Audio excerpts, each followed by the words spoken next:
देश ने कई बड़े बड़े प्रधानमंत्रियों को देखा है, इंदिरा गांधी रहे, जवाहरलाल नेहरू जी रहे, राजीव गांधी, किन्हीं ने भी कुछ ऐसे हल्की बातें मन से नहीं की हैं। आज तो प्रधानमंत्री जी इतना हल्का हल्का बात करते हैं मन से कि मतलब जिसको जनता भी नहीं पचा पाती है। और यही कारण है कि आज वो क्या बोल के गए हैं, क्या नहीं बोल के गए हैं। झारखंड में इसका कोई ज्यादा असर नहीं पड़ने वाला है, इसीलिए क्योंकि वो अगर इतना ही उनको ये है, भुयारी जमीन के मामले में हमारे हेमंत सोरेन जी को उन्होंने गिरफ्तारी की। भुयारी जमीन क्या बिकती है? और इस तरह से अगर हिम्मत है तो बाकी सारी जितने भी भाजपा के नेता लोग हैं उन लोगों का भी सीबीआई जांच बैठा दिया जाए। हम तो बोलते हमारा भी जांच हो, सभी नेताओं का जांच हो जाए। सांच को आंच क्या, मगर क्या करेंगे ये चीज मोदी जी? तो निष्पक्ष जांच से तो वो बचते हैं। केवल एक पक्ष को इस तरह से धौंस दिखा के वो धमकाने का काम करते हैं। जो उनके दल में चले जाते हैं उनको वॉशिंग मशीन पाउडर भी मिल जाता है, धुलाई पाउडर मिल जाता है। बाकी लोगों को इसी तरह से दागी का इल्जाम लगा के जेल वेल में ठूसने का काम करते हैं। अरे हमारा परिवार तो खुद उसका शिकार बना है। मेरे पिताजी का 6 लाख रुपया में सदस्यता खत्म हुआ, 6 लाख रुपए का आय से अधिक मामला। आज आप किसानों के पास चले जाइए ना, 7-7 लाख 8-8 लाख रुपया का किसान एक ट्रैक्टर खरीदता है। 3 टर्म के विधायक थे, 6 लाख रुपया अतिरिक्त नहीं हो सकता था? क्यों? क्योंकि आदिवासियों का, इनके जमीनों का लड़ाई लड़ते थे। अच्छा, इस तरीके से जब सीनियर लीडर आते हैं तो कितनी मजबूती मिलती है और किस तरीके से फिर सोच जो है वो बढ़ती है? क्योंकि ऐसा होता है जब दिग्गज नेता आते हैं कई चीजों का वो उल्लेख करते हैं, तो क्या इससे मजबूती मिलती है रीजनल लीडर्स को? बिल्कुल मिलती है, क्योंकि देखिए मैंने जो कहा ना, उन्होंने कुछ अपनी मन की बातें नहीं कहा है, उन्होंने जनता का, आम आदमी का बात कह के गए हैं। हम कार्यकर्ताओं को भी बहुत मनोबल मिला है, खास करके मांडर विधानसभा सब क्षेत्रों का हम नेतृत्व करते हैं। कुमला, लोहरदगा, ये सभी क्षेत्र हम लोग लगातार जाते रहते हैं।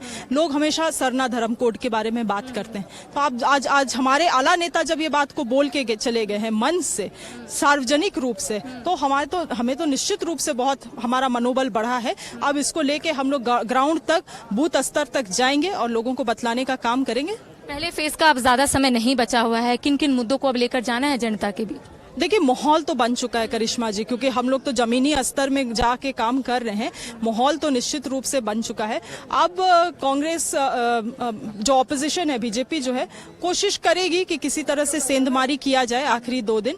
आदिवासी समाज के लिए, खास करके आदिवासी समाज के लिए ये चुनाव बहुत ही महत्वपूर्ण चुनाव है। अगर हम लोग जो भी है, मतलब कुछ किसी के झांसे में आके, या अगर हम बंटते हैं, या तो हमारा वोट बंटता है, या गलती से भी अगर आदिवासी समाज बीजेपी में वोट करता है, तो मैं आपके चैनल से आज ये बात बोल रही हूँ कि आदिवासी समाज अपना कब्र कोड़ने का काम करेगा अगर आदिवासी समाज भाजपा को वोट देता है। तो लोहरदगा में ये माना जा रहा है कि त्रिकोणीय चुनाव है। हालांकि झामुमो की ओर से बिशुनपुर विधायक चमरालिंडा को निलंबित कर दिया गया है, लेकिन क्या लगता है कि अब चमरालिंडा चुनावी मैदान में तो कांग्रेस को नुकसान का सामना करना पड़ सकता है या फिर नहीं? नहीं, देखिए चमरालिंडा जी क्या फैक्टर है बताइए ना। अरे भाई, आपको बिशुनपुर ने 15 साल से विधायक बना के भेजा। आप कितने बार विधानसभा गए? कितने बार आप बिशुनपुर का मामला को आप रखे हैं? आपने किया? हाँ, आपने किया? कुछ नहीं किया लोगों के लिए। वहाँ पे सरना धर्म कोड जब पारित हो रहा था, तब सरना धर्म कोड में भी आप वोटिंग में विधानसभा में नहीं थे। आप अमती पानी चाहिए, वहाँ पे बॉक्साइट का माइन है, डीएमएफटी फंड 40 करोड़ रुपया प्रत्येक साल आता है। चमरालिंडा जी को हिसाब देना चाहिए कि वहाँ अमती पानी के लिए लोगों के लिए क्या हुआ है।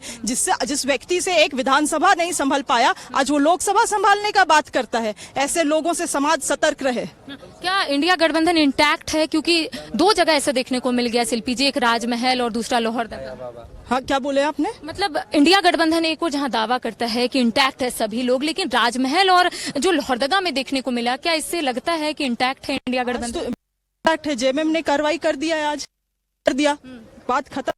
तो देखिए, इस वक्त हमारे साथ मांडर विधायक शिल्पी नेहा तिर्की मौजूद थी।